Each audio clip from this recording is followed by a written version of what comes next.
Hi friends, നമസ്കാരം. Krishna story ടൈമിലേക്ക് എല്ലാവർക്കും സ്വാഗതം. രാമായണം കഥ കേൾക്കാം. ഇതുവരെയുള്ള ഭാഗങ്ങൾ എല്ലാവരും കേട്ടിരിക്കുമെന്ന് കരുതട്ടെ. ഇന്നത്തെ ഭാഗത്തിലേക്ക് കടക്കട്ടെ.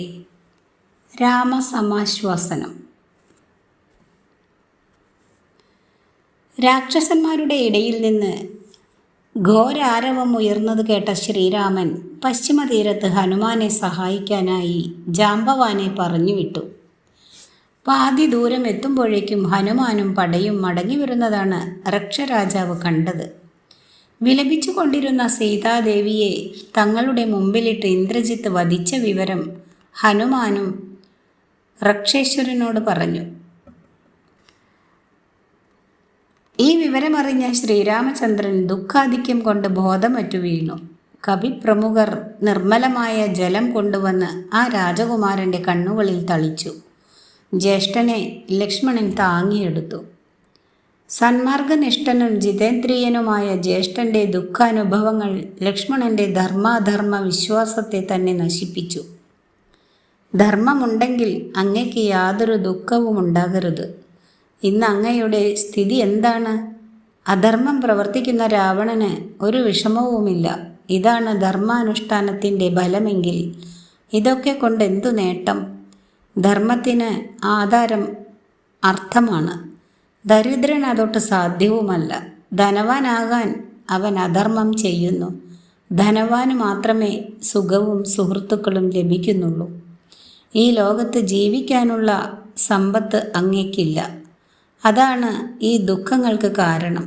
അച്ഛൻ്റെ വാക്കു പാലിക്കാൻ വനവാസത്തിന് പുറപ്പെട്ടതിനാലാണ് പ്രിയതമയെ നഷ്ടപ്പെടാൻ അങ്ങയ്ക്ക് ഇടവന്നത്. അങ്ങയ്ക്ക് വന്നു ചേർന്ന ഈ ദുഃഖത്തിന് ഞാൻ ഇന്ന് പ്രതിവിധി ചെയ്യും. ഇന്ദ്രജിത്തിനെ വധിക്കും.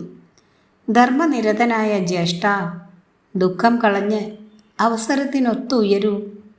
ആത്മാവിൻ്റെ മഹാത്മ്യത്തെ സ്മരിക്കൂ. ഈ ലങ്കയെ തന്നെ നശിപ്പിക്കൂ. ലക്ഷ്മണൻ അവസാനമായി പറഞ്ഞ ആശ്വാസവാക്കുകൾ രാമൻ്റെ ദുഃഖത്തെ അല്പം ശമിപ്പിച്ചു. ഇന്ദ്രജിത്ത് വധോപായം. സൈന്യങ്ങളെ യഥാസ്ഥാനം നിർത്തിയ ശേഷം വിഭീഷണൻ ഇതിനിടെ മടങ്ങി വന്നു. അനുജൻ്റെ മടിയിൽ ദുഃഖിതനായി കിടക്കുന്ന ശ്രീരാമചന്ദ്രനെ വിഭീഷണൻ കണ്ടു. ചുറ്റും മ്ലാനവദനരായി നിൽക്കുന്ന കവിപ്രമുഖരെയും കണ്ടു. കാര്യമറിയാതെ ആ സാധു മിഴിച്ചു നിന്നു. ലങ്കേശ്വരനോട് മൈഥിലി നിഗ്രഹ വൃത്താന്തം ലക്ഷ്മണൻ പറഞ്ഞു. സീതാവധം മായയാൽ നിർമ്മിച്ച ചതിയാണെന്ന് വിഭീഷണൻ വ്യക്തമാക്കി. രാവണന് സീതയോടുള്ള പ്രതിപത്തി തനിക്ക് നന്നായി അറിയാം. സീതാവധം സാധ്യമായ കാര്യമല്ല. ഇന്ദ്രജിത്ത് നികുംബിലയിലെത്തി ശക്തി സംഭരിക്കുന്നതിന് ഹോമങ്ങൾ നടത്തുകയാണെന്ന് വിവരം വിഭീഷണൻ വിനയത്തോടെ രാജകുമാരന്മാരെ അറിയിച്ചു. ആ ഹോമം പൂർത്തീകരിച്ചാൽ ഇന്ദ്രജിത്തിനെ പോരിൽ ജയിക്കാൻ ആർക്കുമാകുകയില്ലെന്നും ഉടനെ തന്നെ പടയുമായി ഹോമവിഘ്നം വരുത്താൻ പോകേണ്ടതാണെന്നും വിഭീഷണൻ അവരെ ഉപദേശിച്ചു. വിഭീഷണൻ്റെ വിവേകപൂർണമായ സംഭാഷണം രാമൻ്റെ ദുഃഖത്തെ ദൂരീകരിച്ചു. വൻ പട ഇതിനിടെ വിഭീഷണൻ കവിവരന്മാരെ ഉത്തേജിപ്പിക്കുകയും ചെയ്യുന്നുണ്ട്. രാവണൻ്റെ അവസാന അത്താണിയാണ് ഇന്ദ്രജിത്ത്. ഇവൻ കൂടി മരിച്ചാൽ ദശാനനൻ്റെ ശക്തി തീരുമെന്ന് രാക്ഷസേശ്വരൻ പറഞ്ഞു. അമാന്തിച്ചു നിൽക്കാതെ അവനെ ആക്രമിക്കുകയാണ് വേണ്ടതെന്ന് അദ്ദേഹം വാനരന്മാരെ ഉപദേശിച്ചു. ഇപ്പോൾ കാണുന്ന രാക്ഷസന്മാർ മാത്രമേ ലങ്കയിൽ ശേഷിച്ചിട്ടുള്ളൂ. ബാക്കിയുള്ളവർ ഹതരായി കഴിഞ്ഞു. ഇനി ഇന്ദ്രജിത്തിനെ കൂടി വധിച്ച് വിജയിക്കൂ. എനിക്ക് ആ കൃത്യം ചെയ്യാൻ കഴിയുകയില്ല. അവൻ എൻ്റെ പുത്രനാണ്. ഒരു പിതാവിന് എങ്ങനെയാണ് മകനെ വധിക്കാൻ കഴിയുക? അവനോട് പോരിനിറങ്ങുമ്പോൾ എൻ്റെ കണ്ണുകൾ നിറഞ്ഞ് കാഴ്ച മങ്ങുന്നു. അതിനാൽ ലക്ഷ്മണൻ തന്നെ ആ ചുമതല ഏറ്റെടുക്കട്ടെ. വിഭീഷണൻ പറഞ്ഞു തീർന്നതും വാനരപ്പട ഒന്നിച്ച് ഇന്ദ്രജിത്തിനു നേരെ കുതിച്ചു. വൃക്ഷങ്ങളോടൊപ്പം ജാംബവാനും അവരെ അനുഗമിച്ചു. രാക്ഷസന്മാർ ഒന്നിച്ചു ചേർന്ന് ജാമ്പവാനെ ആക്രമിച്ചു. ഒരു പൊരിഞ്ഞ യുദ്ധം തന്നെ നടന്നു. ഹനുമാൻ ഈ രംഗം കണ്ട് കോപാകുലനായി മഹാവൃക്ഷവും ചുഴറ്റി നിശാചരന്മാരെ ആക്രമിച്ചു. ഇത്രയും ആയപ്പോൾ ഇന്ദ്രജിത്ത് വാനരന്മാരെ വിട്ട് ലക്ഷ്മണന്റെ സമീപത്തേക്കെത്തി. ആക്രമിച്ചും പ്രതിഹരിച്ചും ആ യുദ്ധം തുടർന്നു. തീക്ഷ്ണ ശരങ്ങൾ ഭൂമിയിൽ വീഴാൻ സാധിക്കാതെ അന്തരീക്ഷത്തിലേക്ക് ഉയർന്നു. അന്ധകാരം എങ്ങും പരന്നു. ചോരപ്പുഴകൾ ലങ്കയിൽ ഒഴുകിത്തുടങ്ങി. മാംസഭോജികളായ മൃഗങ്ങൾ ഓരിയിട്ടു. അഗ്നി പോലും ജ്വലിക്കാതെയായി. ഋഷിവര്യന്മാർ ലോകത്തിന് നന്മ വരട്ടെ എന്ന് പ്രാർത്ഥിച്ചു തുടങ്ങി. ലക്ഷ്മണന്റെ ലക്ഷ്യം തെറ്റാതെ അമ്പുകൾ രാവണിയുടെ 4 അശ്വങ്ങളെയും വധിച്ചു. തൊട്ടു പിന്നാലെ അയച്ച മറ്റൊരു അസ്ത്രം സാരഥിയുടെ ജീവൻ കളഞ്ഞു. ഇന്ദ്രജിത്താകട്ടെ സ്വയം തേരുതെളിച്ച് യുദ്ധം ചെയ്തു. മറ്റാരാലും കഴിയാത്ത ഈ ശക്തിവിശേഷം കണ്ട് ഏവരും സ്തബ്ധരായി. അതിലധികം വൈഭവം ലക്ഷ്മണകുമാരൻ ആയോധനത്തിൽ കാട്ടി. ഒരു നിമിഷം വില്ലെടുത്താൽ കുതിരകൾക്ക് അമ്പേൽക്കുകയായി. ഇന്ദ്രജിത്ത് കുതിരകളെ നിയന്ത്രിക്കാൻ തുടങ്ങിയാൽ അമ്പുകൾ അവൻ്റെ ദേഹത്ത് പതിച്ചു തുടങ്ങും. യുദ്ധവും സാരഥ്യവും അവൻ ഒരുമിച്ച് നടത്തി. ഇന്ദ്രജിത്ത് തൻ്റെ കർമ്മബലത്തെ പഴിച്ചു. രാക്ഷസകുമാരനിൽ തളർച്ച കണ്ട വാനരന്മാർ കൂകിയാർത്തു. രഭസൻ, പ്രമാദി, ഗന്ധമാദനൻ എന്നിവർ അവൻ്റെ കുതിരകളുടെ മുകളിൽ ചാടിക്കയറി. ആ കുതിരകളും രക്തം ഛർദ്ദിച്ച് യമലോകം പോകി. അരക്ഷണത്തിനുള്ളിൽ രഥവും ആ 4 കപിവരന്മാർ തല്ലി തകർത്തു. രഥം നഷ്ടപ്പെട്ട രാവണി പടനിലത്തിലേക്ക് എടുത്തു ചാടി. ശരങ്ങൾ വർഷിച്ചുകൊണ്ട് വീണ്ടും ലക്ഷ്മണന്റെ സമീപത്തേക്ക് പാഞ്ഞു. നിലത്തുനിന്ന് യുദ്ധം ചെയ്ത രാവണിയെ അമ്പുകൾ കൊണ്ട് കുമാരൻ മൂടി. അടുത്തത് ഇന്ദ്രജിത്ത് വധം. വില്ലേന്തിയവരിൽ അദ്വിതീയരായ ഇന്ദ്രജിത്തും ലക്ഷ്മണനും 2 ഗജേന്ദ്രന്മാരെ പോലെ ഏറ്റുമുട്ടി. വാനരന്മാരും രാക്ഷസന്മാരും തങ്ങളുടെ സ്വാമിമാരുടെ സഹായത്തിനായി മുന്നോട്ടെത്തി. ഇന്ദ്രജിത്ത് പടനിലത്ത് നിന്ന് ലങ്കയിലേക്ക് പൊടുന്നനെ മടങ്ങി.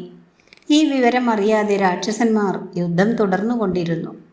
അമ്പുകളാൽ ആകാശം മൂടപ്പെട്ടതുകൊണ്ട് ഇന്ദ്രജിത്തിൻ്റെ തീരോധാനം ആർക്കും കാണാൻ കഴിഞ്ഞില്ല.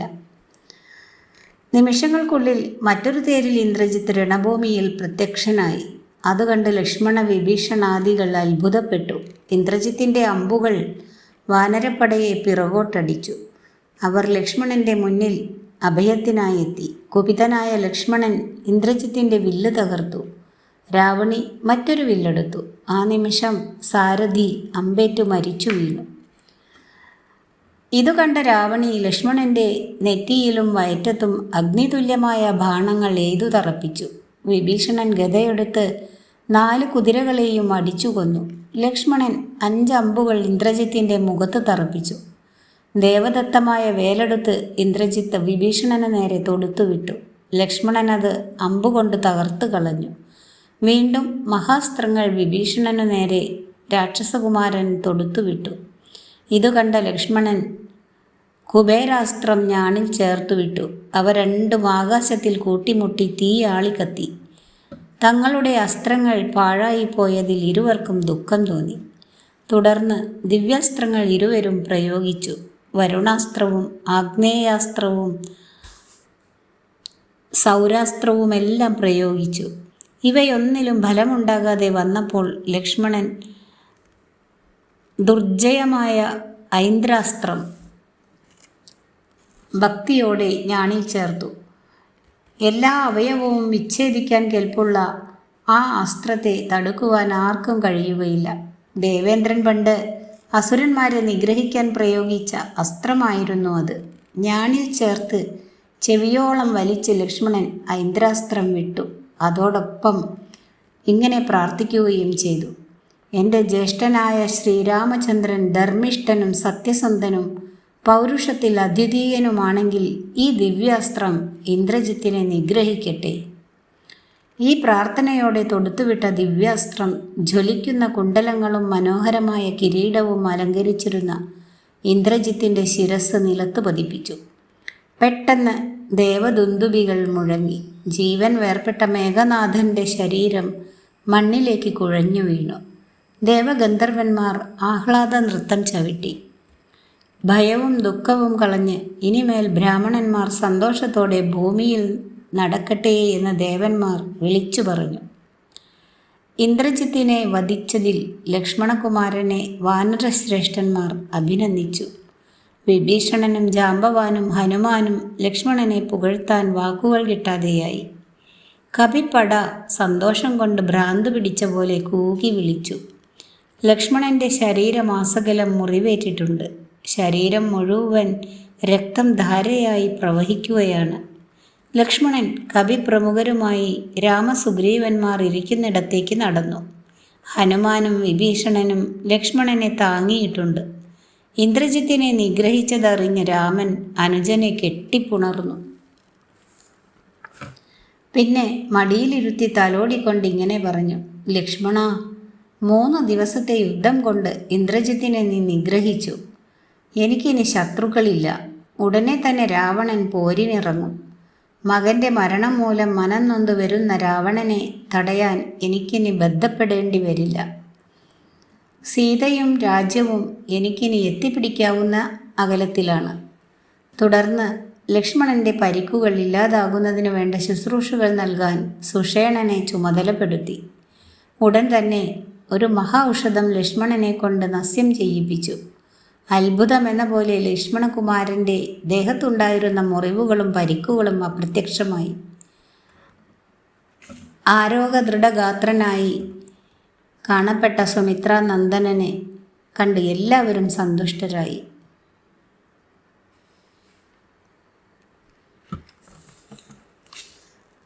അടുത്ത ഭാഗം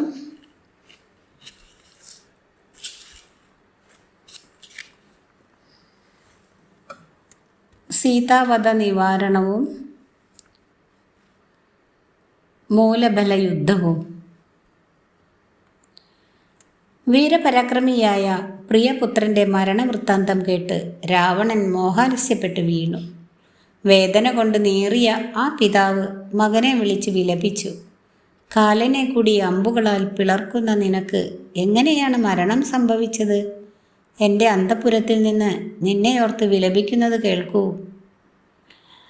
നിന്റെ അമ്മയെയും പത്നിയെയും ഈ അച്ഛനെയും ഉപേക്ഷിച്ച് നീ പോയല്ലോ.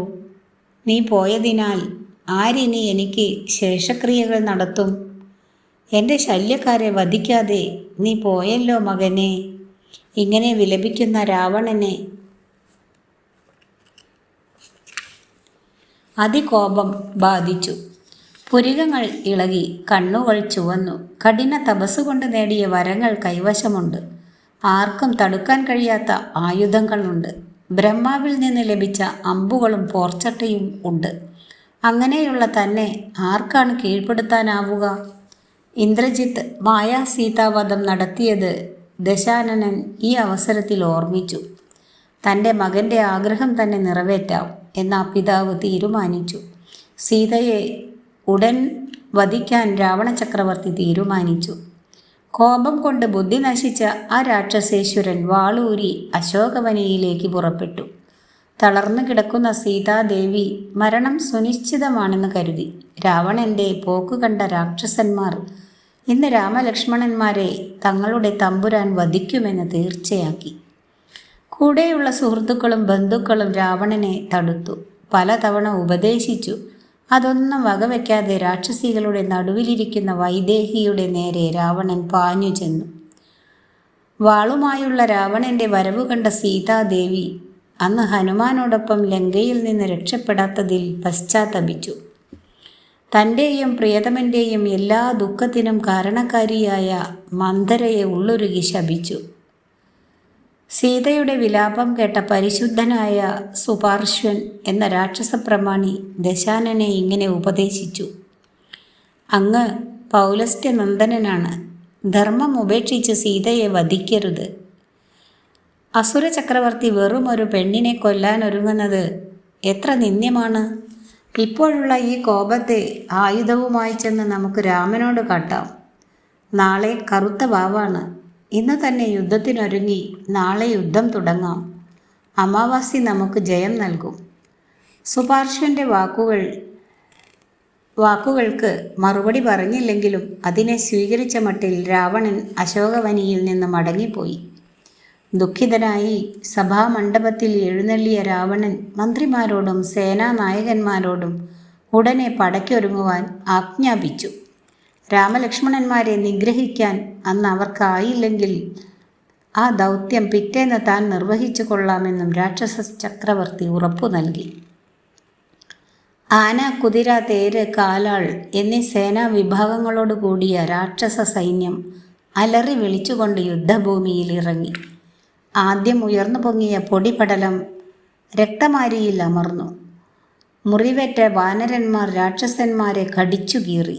മൂർച്ചയുള്ള മഴു, കുന്തം, വാള് എന്നിവ കൊണ്ട് അസംഖ്യം വാനരന്മാരെ രാക്ഷസന്മാർ നശിപ്പിച്ചു. വാനരസൈന്യം രഘുരാമൻ്റെ അടുക്കൽ അഭയം പ്രാപിച്ചു. രാമൻ്റെ കോദണ്ഡത്തിൽ നിന്നും അമ്പുകൾ തുരുതുരയെ പ്രവഹിച്ചു. രാക്ഷസപ്പടയിലെ ആനകളും കുതിരകളും ചത്തൊടുങ്ങിക്കൊണ്ടിരുന്നു. ശരമാരിയല്ലാതെ വില്ലേന്തി നിൽക്കുന്ന ശ്രീരാമചന്ദ്രനെ കാണാൻ പോലും രാക്ഷസന്മാർക്ക് കഴിഞ്ഞില്ല. കാഴ്ച മങ്ങിയ അവർ രാമനാണെന്ന് ധരിച്ച് പരസ്പരം ആക്രമിക്കാനും തുടങ്ങി. മഹാപ്രഭുവായ ശ്രീരാമചന്ദ്രൻ അത്യുഗ്രമായ ഗന്ധർവാസ്ത്രമയച്ച് രാക്ഷസന്മാരുടെ പ്രജ്ഞ നശിപ്പിച്ചു. അതോടെ അവർ എവിടെ നോക്കിയാലും ശ്രീരാമചന്ദ്രനെ മാത്രമേ കാണുന്നുള്ളൂ. മുമ്പിൽ ആയിരം ശ്രീരാമന്മാർ. എന്നാൽ ശ്രീരാമൻ യുദ്ധത്തിൽ ഏകനായാണ് രാക്ഷസന്മാരോട് ഏറ്റുമുട്ടുന്നത്. ചിലപ്പോൾ കോദണ്ഡത്തിൻ്റെ പൊൻ തല കാണാം, പിന്നെ കാണുന്നത് അമ്പുകളുടെ മുനകളാവും. പക്ഷെ രാമനുടെ ചുറ്റും ജീവനറ്റ് വീഴുന്ന രാക്ഷസന്മാരെ മാത്രം കാണാം. 3.25 നാഴിക കൊണ്ട് ആ രാക്ഷസ സേനയെ രാമചന്ദ്രൻ്റെ അമ്പുകൾ ഇല്ലാതാക്കി. ആ ദിവ്യാസ്ത്ര പ്രയോഗം തനിക്കും ത്രിപുരാന്തകനും മാത്രമേ അറിയൂ എന്നും രാമചന്ദ്രൻ കപിവരന്മാരോട് പറഞ്ഞു. കോദണ്ഡം നിലത്തൂന്നി ലക്ഷ്മണനോടൊത്ത് കപിസേനകൾക്ക് മധ്യത്തിൽ തേജസ്സോടെ രാമചന്ദ്രൻ നിലകൊണ്ടു. രാക്ഷസ വീരന്മാരുടെ മരണത്തോടെ ലങ്കാപുരി ദുഃഖപൂർണമായി. യുദ്ധത്തിൽ മരിച്ച അനേകായിരം രാക്ഷസന്മാരുടെ ബന്ധുമിത്രാദികൾ വിയോഗ ദുഃഖത്താൽ വാവിട്ടു നിലവിളിച്ചു. ഇതിനെല്ലാം കാരണക്കാരിയായ ശൂർപ്പണഖയെ അവർ ശപിച്ചു. രാമൻ്റെ പ്രിയപത്നി സീതാദേവിയെ അപഹരിച്ച രാവണനെ അവർ പഴിച്ചു. രാക്ഷസ സ്ത്രീകളുടെ വിലാപം കേട്ട് രാവണൻ ഒന്നും മിണ്ടാതെ തല കുമ്പിട്ടിരുന്നു. ഇതെല്ലാം രാവണൻ്റെ ക്രോധാഗ്നിയെ ആളിക്കത്തിക്കുകയേ ചെയ്തുള്ളൂ. യുദ്ധത്തിന് തയ്യാറാകാൻ ഉടനെ കൽപ്പന കൊടുത്തു. അടുത്തു നിന്നിരുന്ന മഹോദരനോടും മഹാപാർശ്വനോടും വിരൂപാക്ഷനോടും താൻ ഇന്നു തന്നെ രാമലക്ഷ്മണന്മാരെ നിഗ്രഹിക്കാമെന്ന് പറഞ്ഞു. വാനരന്മാരുടെ തലകൾ കൊണ്ടൊരു മാല ഭൂമിദേവിക്ക് സമർപ്പിക്കാമെന്ന് ദശാനനൻ വീമ്പിളക്കി. 8 കുതിരകളെ പൂട്ടിയ രഥത്തിൽ രാവണൻ യുദ്ധത്തിന് പുറപ്പെട്ടു. മഹോദരനും മഹാപാർശ്വനും വിരൂപാക്ഷണനും രാവണനോടൊപ്പം യുദ്ധത്തിന് സന്നദ്ധരായെത്തി.